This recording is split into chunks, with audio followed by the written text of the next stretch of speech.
Hello friends, we're talking about the worst parenting styles. There's 5 of them. This is the first one. It's titled The Nagging Parent. The nagging parent unfortunately fails to understand that delayed obedience is actually disobedience. If our children don't obey right away, they're not truly obeying, and it sets them up for a lot of misfortune in the world and especially in God's kingdom.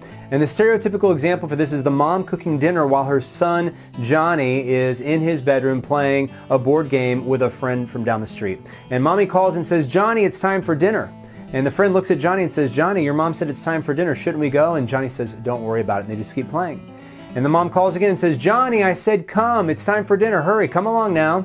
And the friend looks at Johnny and says, "Shouldn't we really go? Your mom's saying." And Johnny says, "She hasn't even raised her voice yet. We have plenty of time."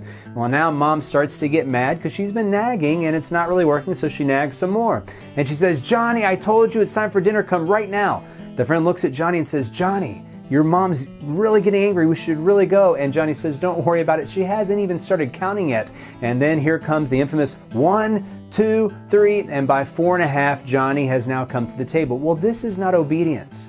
And it sets Johnny up for a misunderstanding of how the world works, because whether it's with his boss, whether it's the expectations of his future spouse, and especially dealing with God in His kingdom, delayed obedience is always disobedience. God wants us to obey Him right away with good attitudes and fully. So parents, let's not nag our children. Let's set up the expectation, say this is what we expect you to do, and we expect you to do it right away, and if you don't do it right away, here are the consequences. And I guarantee you, if you set it up clear as crystal, and then you are consistent, which is always the challenge, it won't take long, and you will have a child that obeys right away.